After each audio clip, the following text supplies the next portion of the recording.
Hey. Okay. I wonder if you could hear me. Oh my god, why am I out of breath if I have not done anything?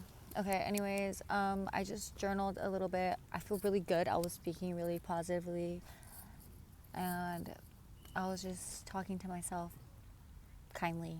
And yes, I paid my classes today. So actually when I go home I do need to like register for the summer class that I'm trying to do. I'm going to do it. I'm going to do great in that class. I feel it. I'm very excited for that class actually, because I'm a little bit sad that I'm ending this semester or quarter or whatever. I don't fucking know. I'm just sad that what I'm doing right now is coming to an end. Also today when I was doing the little film thing with my creative group, I was really inspired because one of the guys was like talking about how he did film production or whatever in his high school class, and because of that he got the camera that he has now. Such a good fucking camera. It's like a Sony camera, but it looks like amazing quality. It captured like the flowers and the lights and everything so beautifully, and I was like in awe. I was just like, it's really, really, really lovely being surrounded by like-minded people. And I think it's just making me realize that in order for me to flourish and continue to be inspired, I need to be surrounded by like-minded people. If I'm constantly surrounding myself with people who want to just get wasted or be low vibrational, or it isn't even about that. If I'm just constantly surrounding myself with people who are aligned with things that I'm personally not aligned with, of course I'm going to be in this mental fog. Of course I'm going to be uninspired. Of course I'm going to be drowsy and fatigued and all of these other things. Like, I am dimming my own light by placing myself in the wrong surroundings. And I don't want to do that anymore. I really don't want to do that anymore. I want to, like, if me being by myself is more inspiring than being surrounded by people who are surrounding, or not even people, if me being by myself if me putting myself in the right environments, even if it's by myself, like, what am I trying to say? Like, do you get what I'm trying to say? Like, I just need to get away from the things that are making me feel unmotivated. Because at the end of the day, I really can't point the finger at somebody and be like, oh, it's your fault that I'm like this. It's because I'm with you. No, honey, I am allowing myself to be there. Like, no one is forcing me. No, there's no gun to my head. Like, what am I afraid of like making people mad, of hurting people's feelings, of worrying about what other people feel and think? Who cares about all of that? You need to focus on you. Like, what I was writing about right now was putting myself, like, putting my best foot forward, always trying my best. Here, let me read it actually so you can hear exactly what I said. As long as I put my best foot forward, as long as I keep my best interests in mind, and as long as I try my best and choose me, I can never lose. Everything I do brings me insight.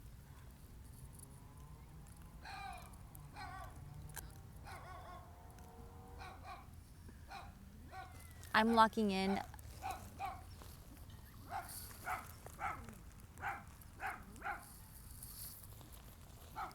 Real. But yeah.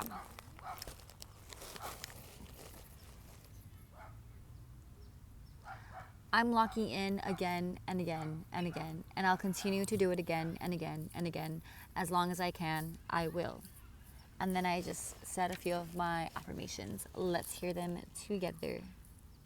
I am abundant, I am rich, I am kind, I am grace, I am smart, I am beautiful, I am strong, I am gentle, I am resilient, I am divine, I am guided, I am protected, I am creative, I am talented, I'm an artist, everything is working out for me, I am love, I am light, I am inspired every single day, I am inspiring, I believe in myself, I clap for others until it is my turn. When I close one door, another one opens. I, Jennifer Venegas, love myself so much. XOXO, genuinely Jupiter. And the reason why I call myself genuinely Jupiter is because last year I called myself Zen. Genuinely Jupiter, I got that for myself for this year because, oh, by the way, I'm trying to give myself a new name every year. But the reason why I chose genuinely Jupiter this year is because whenever I'm having conversations with someone and they say genuinely blah blah blah blah blah blah blah, like they're like just explaining something and they say the word genuinely, I feel like they're gonna say my name because of the way people say my name. People are always like Jennifer, like they like drag the J, like it's just like J, J. And so when they say genuinely, I literally feel like they're saying Jennifer. I'm just like I think they're gonna say my name, but then they say genuine. You know what I mean?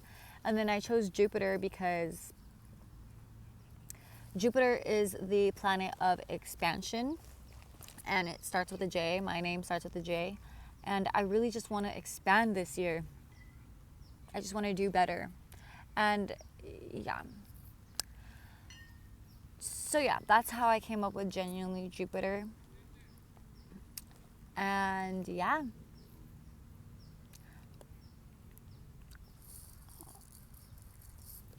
So yeah, I just wanted to speak really quickly. I'm probably going to read now. I'll probably have more things to say when I'm done reading. So yeah. Bye, queen. Okay, anyways, let's get the fuck into it. Okay, so I just read a little bit, but I did highlight some things that like stood out to me. Okay, so with the artist way, you're supposed to be doing your morning pages and your artist dates, and you're supposed to do your artist dates at least once a week, and you're supposed to do your morning pages every day as soon as you wake up. Personally, I haven't been doing it that way. It's like I fall off of it sometimes, but I always get back into it. But I do try to do my morning pages super often, and I do try to take myself out on dates as often as I can. It's something that I prioritize for my creativity. But okay, so it says the pages train us to hear past our censor, and the artist dates help us to pick up the voice of inspiration. And I agree because when I am doing my morning pages, I reach this like flow state where I guess like the burdens that I carry don't really feel so heavy. They feel a lot lighter, and I feel lighter and I feel more capable, and I feel like there's no limitations really. And then when I'm doing my artist dates, I do get inspiration because I'm like I'll people watch, or I'll just like go about my day, and like the littlest things will give me inspiration. Like for example, today it wasn't an artist date, but I was out with my creative group project, and I was inspired by him because he was like mentioning how he got a camera that was about to get thrown away because of his like school, blah, blah, blah. Basically, long story short, I was inspired today. So that makes sense. And then it says, if we are trying to think something up, if we are trying to think something up, we are straining to reach for something that's just beyond our grasp, up there in the stratosphere where art lives on high. Wait, actually, I don't really like that one to talk about.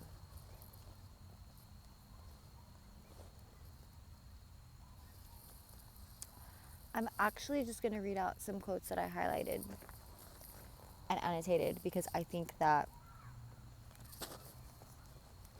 if I heard this, you need to hear this too. If I'm inspired, you need to be inspired too.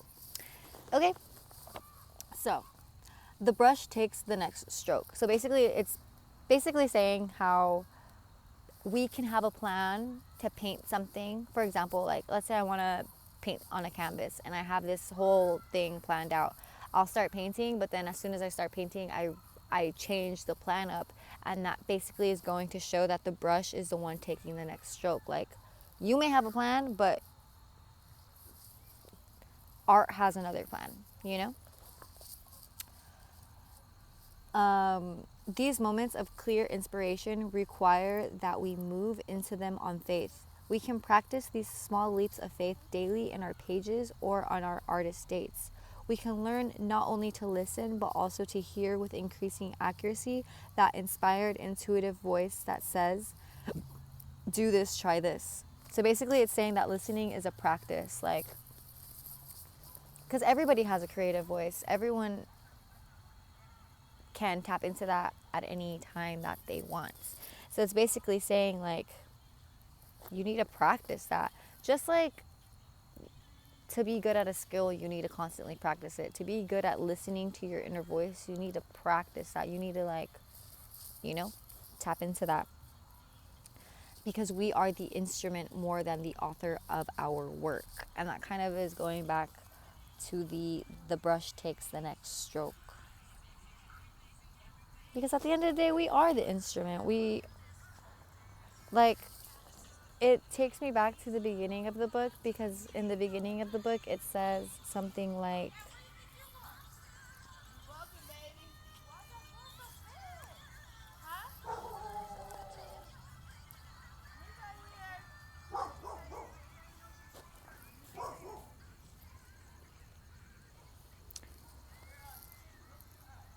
in the beginning of the book, it says something like, you, basically, it calls God the good orderly flow of direction. God can be the universe, God can be source, it can be spirit, whatever higher power you believe in, for lack of a better word, I'm gonna just say God. So basically, God wants us to create, and so God is constantly putting creative ideas into our head, and we receive these ideas, and once you receive this idea, you decide what you want to do. You decide, I'm going to act on it, and I'm going to pursue it, and I'm going to do it.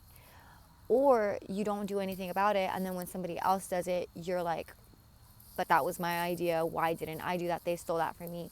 No, honey, it is art. It is creation, and God is planting these seeds into everybody that he thinks is capable, It's up to you to decide if you're going to do it. So you're like an instrument. So that's why I highlighted it right here where it says, we are the instrument more than the author of our work. Okay. If painting and sculptures wait for us, then sonatas wait for us too. Books, plays, and poems wait for us too. Our job is simply to get them down. To do that, we drop down the well. And dropping down the well is basically essentially the same thing. It's just using like another example. Because, yeah.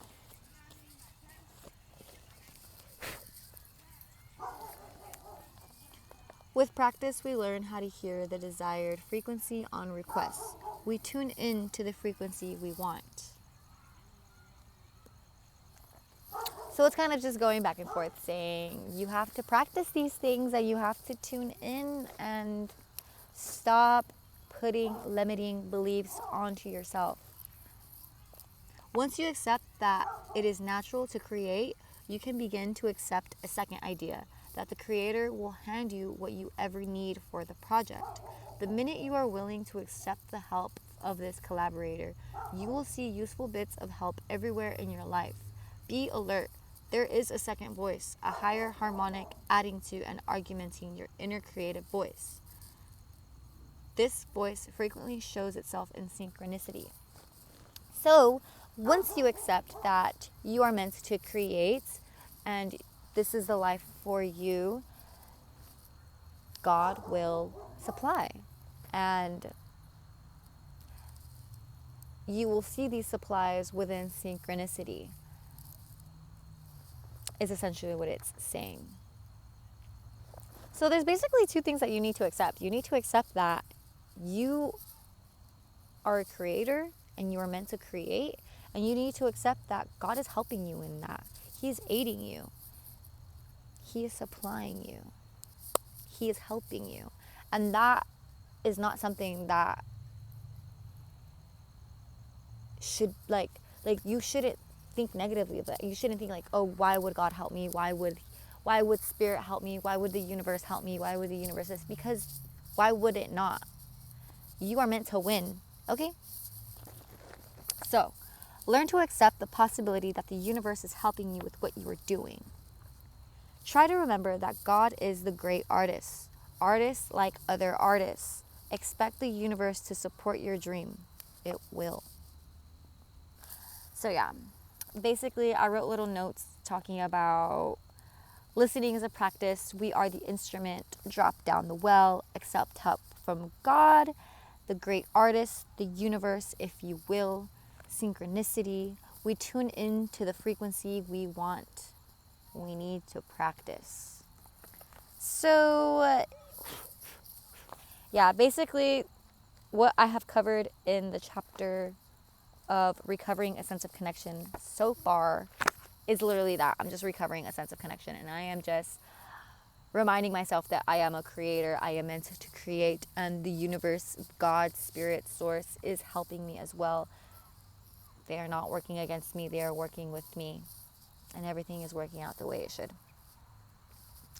And that is a wrap. Thank you.